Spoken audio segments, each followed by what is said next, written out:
Vážené korálkářky, vážení korálkáři, vítáme vás znovu u dalšího dílu našeho podcastu. Jsme rádi, že sledujete náš kanál Korálkářky, dáváte mu odběr a také, že hojně komentujete. Partnerem dnešního dílu je firma Octabeats, která pravidelně podporuje nejen tento podcast, ale také spolek Korálkářky a Beading Festival Prague. Pokud náhodou slyšíte nějaké zvláštní zvuky, tak to může být tím, že natáčíme na pracově, v provozu, tak abyste se tomu nedivili. Netajíme se tím, že některé naše díly jsou předtočené, tak v letním oblečení, ale díl vyjde trošičku později.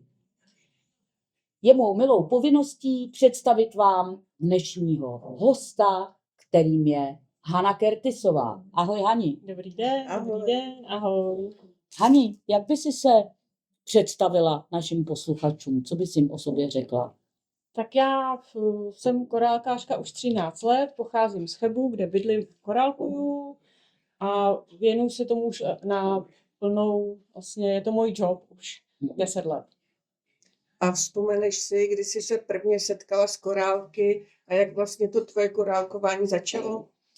Tak já jsem dlouho přemýšlela, vlastně, když jdu třeba na ples nebo na nějakou zábavu, co si vezmu na sebe a v obchodech se mi nic nelíbilo, ale pořád jako jsem se k tomu nedostala. A pak se nám v Táboře narodila neteř a my jsme se na ní přijeli podívat. Je to 13 let a 1 měsíc a tady jsem si vlastně v Táboře koupila svůj první pytlíček rokajlových korálků a už jsem začala něco vyrábět. A od té doby se mě to drží pořád. Takže to si částečně odpověděla i na moji druhou otázku. Výborně. A proč zrovna korálky? Proč ne třeba šití nebo vyrábění z papíru nebo jiná nějaká rukodělná činnost, řezbaření třeba nebo tak? Vůbec ne, ale my jsme šli okolo obchodu korálky, říkám, to zajímavý, podíváme se, co tam je a když jsem viděla ty malé kuličky, tak bylo jasný na první pohled. A jak vypadaly tvoje úplně první výtvory? Vzpomeneš si ještě na to? Určitě, tak já jsem první šla teda na korálkový kurz, už teda u nás v Chebu a tam teda to vznikla láska na celý život a to je celiny spirála, která vlastně byla můj prvním šitým šperkem. Já jsem rovnou netroškařila, rovnou jsem začala šitým šperkem a celiny spirálkou. A jak můžeme vidět, v mnoha projektech se celíny ukazuje, jednak je to ten velký modrobílý šperk, celíny je částečně i na tomto velkém šperku, celíny je i na tom bílém šperku, o kterých si určitě ještě budeme dál povídat. A kdy nastal ten zlom, že jsi se začala tomu věnovat intenzivně a kdy se to stalo teda i tvojí prací? Tak já jsem první rok zkoušela různé techniky vlastně šitého šperku a asi po tom roce, kdy jsem měla našitej určitý počet šperků, tak si říkám, zkusíme první jarmark, uvidíme a dá se říct, že od té doby jsem vystřídala různé trhy, workshopy, všechno možné a začala jsem se tomu věnovat už jako profesionálně. A jak se vyvíjel tvůj styl od těch celinek až po jiné techniky? Co tě pak jako nejvíc zaujalo hned po těch celinkách? No já se jich držím pořád teda, ale jako nejvíc se věnuju tomu šitému šperku a hlavně pejotový steh, který je můj nejoblíbenější. Ale já jdu pořád jako v těch větších věcech, které teda dělám do soutěží, ale vyrábím i drobnější věci vlastně na prodejní trhy, různý korálkový postavičky a drobnůstky z korálků.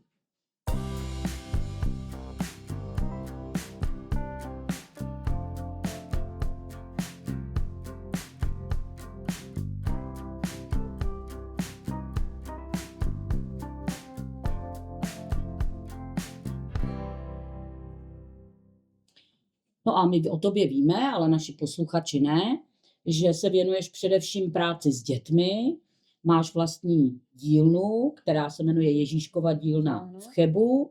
Co tam přesně s dětmi tvoříte a proč zrovna Ježíškova dílna?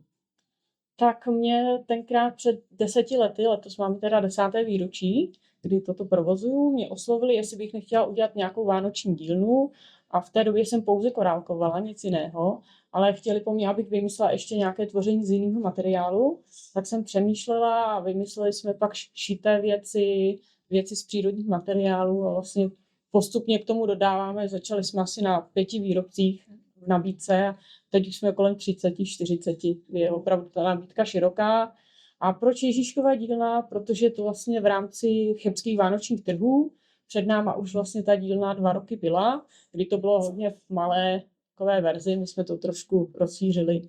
A k tomu jsem si ještě přibrala pak po asi 2 letech velikonoční zajíčkovou dílnu a před 2 lety jsme vymysleli vlastně téma Harry Potter, takže dílnu kouzel. Jedeme podzimní tvoření a vlastně tematické výrobky na Harryho Pottera. A jak je těžké pracovat s dětmi? Mají trpělivost, mají i svoje vlastní nápady, které ti můžou i obohatit, které přinesou do té tvorby? Určitě, vždycky mě to potěší, když se úplně nedrží toho mého návodu, ale přijde tam třeba svůj nápad, svoji fantazii zapojit, takže jsem velice ráda. A no, v dnešní době jako jsou čím dál tím méně zručnější, ale pořád se najdou ty, které to baví a vlastně vedu i korálkový kroužek, takže tam taky je vidět, že děcka pořád k té ruční výrobě mají nějaký cit. A kolik tak dětí se ti přihlásí do toho kroužku na začátku a kolik jich ten kroužek dokončí? Přihlásí se, máme teda omezený počet, abych se jim stihla věnovat, máme jich 10 a končí to vždycky 10. No, tak Tak to, a vedeš i kurzy pro dospělí? Nebo Hodně výjimečně, já se vlastně většinou věnuju té tvorbě s těma dětma. přizpůsobuješ třeba tu tvorbu i těm dospělým? Jako v těch dílnách ne, ale dospělým je to úplně jedno, ty si naopak jsou rádi, že ty věci jsou jednodušší, že se jim to vyrobí snadněji, než kdyby to bylo něco náročnějšího. Jednou jsme třeba obšívali kraslici a děti mi to zvládly a dospělí s tím měli třeba problém. A je něco, co dospělí rádi tvoří a je něco třeba, co děti? Ty děti třeba ten Harry Potter zaujal a dospělí třeba něco jiného. Je v tom rozdíl? Tak když vemu děti, tak jednoznačně vedou pavouci z korálků teda. Nejen Harryho Pottera, my jedeme celoroční pavouky. A pro dospělejší malí andílci z korálků anebo různé šité dekorace. Začala jsem i šít, takže různé postavičky, polštářky šijeme. To baví spíš ty starší. No a seš teda vnímána jako profesionálka, živíš se tím. Jsi ráda, že jsi šla z toho civilního zaměstnání do té kreativní tvorby? Určitě. Já jsem dělala marketingovou manažerku a do té doby vlastně já jsem tím byla nepolíbená. Teda když jsem byla menší, tak jsem chodila na keramiku, ale jinak nic, ale pak prostě z ničeho nic to přišlo a předtím by mě to nenapadlo, že budu tohle něco takového dělat. Teda. Ale teď jsem spokojená plně, že vlastně ta moje práce je vlastně mou zábavou, mojím relaxem. No, představ si, že máš neomezený čas, neomezený peníze, neomezený možnosti. Co bys chtěla vytvořit? Tak já mám v zásobě hodně moc projektů, co bych chtěla dělat, na co opravdu nemám čas, hlavně díky těm dílnám teda. A určitě nějaký korálkový větší věci, že on ten větší špek zabere opravdu hodně času na přípravu, na samotnou práci. To tak zvládám jeden ročně, víc se opravdu nedá. A co ti to korálkování vlastně dalo v životě? Jako jestli třeba noví kamarádi nebo kamarádky nebo nějaké příležitosti? Určitě oboje a hlavně nový zážitky, poznávám i různé země díky tomu a všechno A kde možný. jsi třeba byla? Tak byla jsem v Německu, na Slovensku s korálkama, v Irsku jsem pak taky ukazovala, i jsem něco prodávala do Irska, takže tak a hlavně českou zemi projíždím, poznávám vlastně ty moje korálkové kamarádky. Já bych chtěla našim posluchačům a divákům říci, že pokud budete odběratelem našeho kanálu a dáte komentář, do komentáře, pokud napíšete, ve kterém městě Hana má Ježíškovu dílnu, tak vylosujeme v následujících dílech jednoho z vás, které oceníme dárkem. Partnerem dnešního podcastu je firma Octabeats a pokud byste se chtěli stát součástí, chtěli byste být také partnerem tohoto podcastu, nebojte se nám přihlásit. Ráda bych zmínila velký projekt, velkou tvoji ideu a tím jsou korálkové šaty z květů. Jak jsem říkala, přetáčíme některé díly, tak včera došlo k velké události, ale abychom tu událost nepředešli, jak tě to napadlo, nebo byl to tvůj nápad vůbec, jak to vzniklo, tento projekt? Vlastně zdálo se mi o tom ve snu před 2 lety, že vlastně jak jsem korálkářka a zdálo se mi, že mám na sobě šaty vlastně z korálkových květů, přímo tohle, a druhý den jsem se probudila, vzpomněla jsem si na to výjimečně, jinak si to moc nepamatuju ty sny, a napadlo mě, že bych je chtěla udělat, ale jelikož by mi to samotný trvalo asi hodně dlouho, tak mě napadlo oslovit korálkové kamarádky a pak vlastně váš spolek, jestli byste mi s tím nepomohli, nezapojili se, aby jsme to dali dohromady. Ano, váš říkáš hezky, protože Hana Kertisová je členkou, téměř jednou ze zakládajících členek spolku korálkářky. A kdo všechno se na té tvorbě šatů podílel? Nemyslím, aby si teď jmenovala, protože to je jasné, že to z hlavy nedáš, ale abys nám řekla nějaké statistiky k tomu. Statistiky. Tak zapojilo se do toho 219 korálkářek, nejen teda z České republiky, ale zaujalo to i některé zahraničí, například z Itálie, Německa, Slovenska, kdy vlastně viděli na našich facebookových stránkách, že se něco takového děje, že by chtěli přispět. Nejmladší členka teda byla holčička z mého korálkového kroužku, jí je 7 let, a nejstarší paní z Chyše, té je 79 let.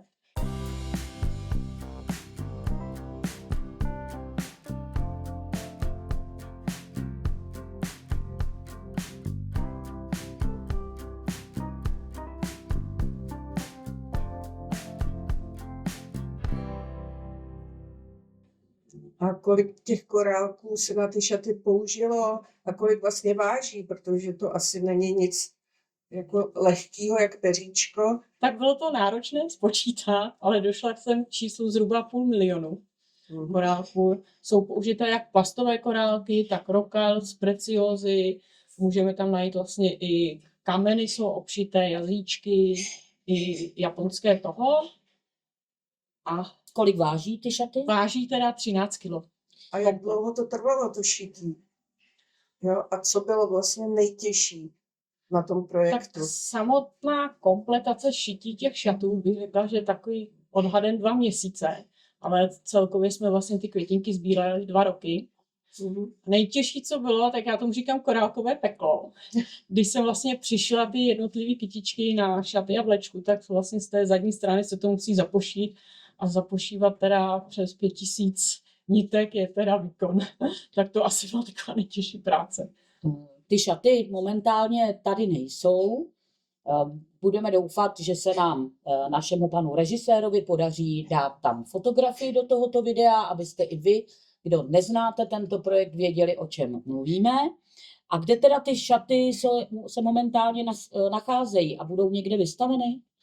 Aktuálně, což teda je červen, kdy natáčíme, ale přesto nám to řekni. Tak aktuálně od dneška až do konce listopadu jsou vystavené v Muzeu kuriozit v Pelhřimově, to je výstavní věži ve 4. patře, takže se tam můžete na ně přijít podívat.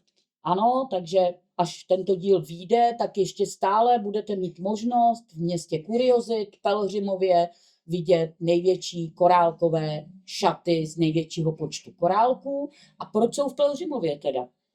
Protože pak časem, jak jsem to dávala dohromady ty šaty, tak jsem si říkala, že jako kytiček je tam docela dost.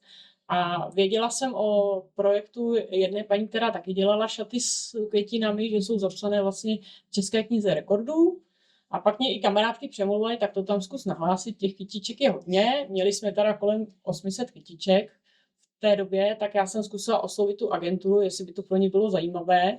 A během té doby vlastně jsme to doplnili až na 2013 květinek a aktuálně teda je to čerstvá novinka, že šaty jsou zapsané v té České knize rekordů s největším počtem korálků a korálkových květin na šatech. A co tě na tom šití těch šatů nebo vůbec kompletaci, co tě nejvíc bavilo? Tak vlastně uskutečňovat si ten sen, kdy jako jsem je chtěla mít na sobě, že se to konečně daří to dílo a teda i jsem si to splnila, určitě možná bude vidět i tady fotka, kdy jsem se před týdnem do nich sama oblékla a prošla jsem v nich. Tak to byl vlastně ten splněný sen. tak je fajn, že komunita korálkářek vlastně pomohla ke Určitě. splnění toho snu. Ty šaty jsou vystavené a je tam i jmenný seznam všech, kdo se na tom projektu podílel. Ano. Teď tady mám takovou typovačku kvíz, nebojte se, vážení diváci, nejde nám o to, abychom zkoušeli vždy našeho hosta, ale abyste se i vy možná dozvěděli nějakou zajímavost. Takže který národ je známý dlouhou tradicí šití korálků na oděvy a obřadní předměty? Jsou to Maďaři, nebo domorodí obyvatelé Ameriky, Finové nebo Australané? Tak domorodí obyvatele Ameriky. Super. Jak se jmenuje technika, při které se korálky přišívají do podkladové látky jehlou a nití? Je to peyote stitch, výšivka z korálky, kumihimo metoda anebo brick stitch? Výšivka z korálky. Výšivka z korálky. A poslední, pro nás určitě prestižní otázka. Které město v Česku bylo historicky známé a stále je výrobou skleněných korálků? Je to Plzeň, je to Jablonec nad Nisou, Ostrava anebo Kroměříž? Jablonec nad Nisou samozřejmě. Pro Čechy asi ta Plzeň tím pivem je známější, ale pro nás korálkářky je to jednoznačně Jablonec. A máš nějaké nové projekty, nebo zase nějaký nový nesplněný sen, nebo workshop? Taky se mě ptali na tom dní rekordu, kde jsem byla. Říkají, je to ve hvězdách, uvidíme, jestli se mi něco zase bude zdát. To samé i třeba, když dělám i tyhle šperky, tak většinou jsou to teda sny. Když se mi to zdá a ráno si to nakreslím a podle toho vlastně to ušiju. Mhm. Asi už víme, nebo my víme, nevím, jak naši posluchači a diváci, že jsi se taky zúčastnila soutěže Battle of the Beatsmith. Plánuješ ještě do budoucna zase nějaký účasti na takovýchhle velkých akcích? Jo, aktuálně jsem zase přihlášená, takže moje léto opět bude korálkové, když si odbudu dětské tábory a pak mě čeká měsíc šití, kdy bych chtěla dát dohromady nějaký šperk. Zatím představa teda není. A chceš se třeba zúčastnit i soutěže, kterou vyhlašuje náš spolek korálkářky? To mám také v plánu, korálky už jsou doma připraveny a uvidíme, co teda přijde buď ve snu, nebo co budu muset vymyslet. Takže ty velké betlové šperky, říkáme betlové, vidíte tady na těch panách. Vždycky o tom mluvíme, protože je nám velkou ctí. Obvykle se v tom roce v té soutěži účastní 60-64 korálkářů z celého světa a máme velkou radost, že v České republice je několik děvčat a i muž, už jsme měli podcast i s Milanem, kteří se této celosvětové prestižní soutěže účastní vlastně vyřazovací metodou. Jaký byl tvůj největší úspěch v tom betlu? Kam jsi se jakoby nejvejš dostala? Tak v betlu jsem se umístila teda na 10. až 18. místě s tím bílým šperkem, který tady zrovna nemám. Ano. Ale jako můj asi největší úspěch je teda moje první soutěž s touto velkou modrou trubkou, kdy teda mě odborná porota asi ze 120 šperků vybrala do 10 nejpovedenějších a tam jsem teda skončila po výběru 4. až 10. Tak to si myslím, že asi bylo nejlepší umístění. Hned na začátek. Moc děkujeme za vaše komentáře pod minulým videem. Připomínáme, že pro účast v losování je potřeba nejen zanechat komentář, ale také být odběratelem kanálu. Teď je čas vybrat vítězný komentář.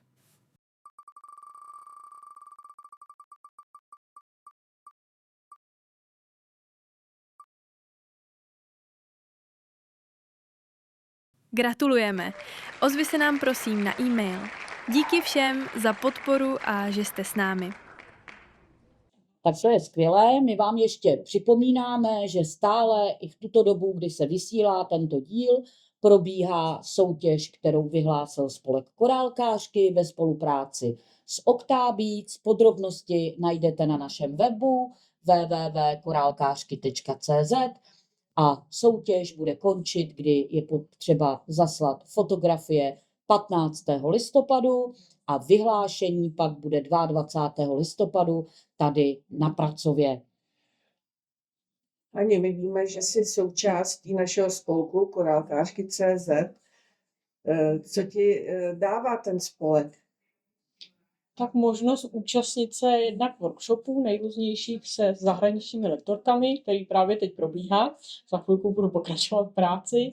A taky možnost účastnit se vlastně velkého korálkového festivalu v Praze, kdy teda příští rok opět asi po 4. už se budu účastnit a mám vlastně možnost potkat své soupeřky vlastně z té celosvětové soutěže, vidět ty obrovské šperky naživo, což je teda neskutečný, vidět, co všechno je vůbec nemožný z těch korálků udělat. A je to o setkání, kdy vlastně přijedou, ta komunita se sejde, můžeme popovídat o korálcích, což je úžasné. Ani žádná jazyková bariéra není problém. Tak angličtina jo. A jak říkám já, máme společnou řeč korálky, tak No. tím si myslím, že to nám jde, když si povídáme alespoň o tom, Určitě. co nás nejvíc baví. Už jsi byla tedy 3krát na festivalu, z toho 2krát si tam vedla workshopy. Jak jsi to užila a jaký to mělo ohlas? Tak workshop byl náročný, bylo hodně dětí, bavilo je to všechny, takže já jsem byla spokojená. Letos byl ještě teda bonus, že jsme tam měli celkový šaty, takže hodně účastnic, které posílali kytičky na ty šaty, tak se přišli podívat a ta zpětná vazba byla úžasná, takže naprostá spokojenost. Na tom Beading festivalu v Praze byla i módní přehlídka. Měla si tam nějaký svůj šperk? Jo, měla jsem jeden z té celosvětové soutěže a pak jeden šperk, s kterým jsem soutěžila na loňském festivalu, ten mám i teda na sobě. Je vidět, že šaty tě baví. Ano. Na oblibu barvy se asi nebudu ptát. Je to asi tady vidět. A Hanina je z těch, kteří mají rádi fialovou tak jako já. Je to ten festival. Je především o té komunitě, o tom setkávání se a máš někoho z těch korálkářek i korálkářů jako svůj vzor, nebo nemusí to být vzor, bereš někde inspirace, především třeba od těch zahraničních? Tak to byla úplně moje první teda Američanka, podle které jakoby mě zaujala těma obrovskýma náramkama designu té celiny spirály. Teda to mě dostalo a díky tomu vlastně i jsem chtěla korálkovat, dá se říct, že mě to opravdu položilo málem na židli. A to je teda pár let, ale třeba z té poslední doby, jestli, já neříkám, že je kopíruješ, to bych si netroufla říct, všechno to se vidíme, ani že je originál, ale kde bude, jestli je ti někdo třeba inspirací? Tam asi dá se říct, že ne. Že se snažím nekopírovat a snažím se vyrábět něco originálního svého. A kde ti lidi můžou najít, vidět? Máš nějaký webové stránky nebo facebookovou? Tak hlavně působím v Karlovarském kraji, kde teda během roku máme několik těch dílníček, takže máme celý měsíc dílů, takže tam i vlastně svoje šperky vystavuju. A jinak na Facebooku mám stránky Honey's Handmade, pod kterou značkou působím. Ano, může to tam tam je být možnost vidět. vidět. O barvě jsme se bavili, kterou máš oblíbenou, a je nějaký tvůj oblíbený typ korálků? Někdo třeba má rád určitý typ, nebo používáš celou paletu, nebo preferuješ třeba rockile, nebo jaký typ korálku je pro tebe ten nejlepší? Tak na to tvoření těch šperků jednoznačně japonské Miyuki, kdy vlastně jsou ideální na to šití těch větších šperků a mají i teda neuvěřitelnou barevnou škálu těch korálků.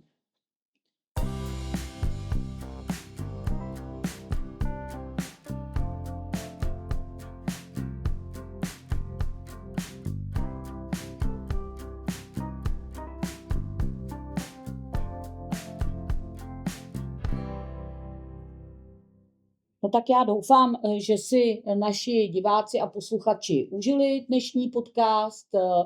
Doufáme, že nezapomenete dát odběr, pomáhá nám to v naší další práci. A my pro dnešek moc krát děkujeme Hanině, byli jsme rádi, že jsme tě mohli přivítat. Já jsem byla taky ráda, že jsem mohla přijet. Tak mějte se hezky a ahoj. Ahoj.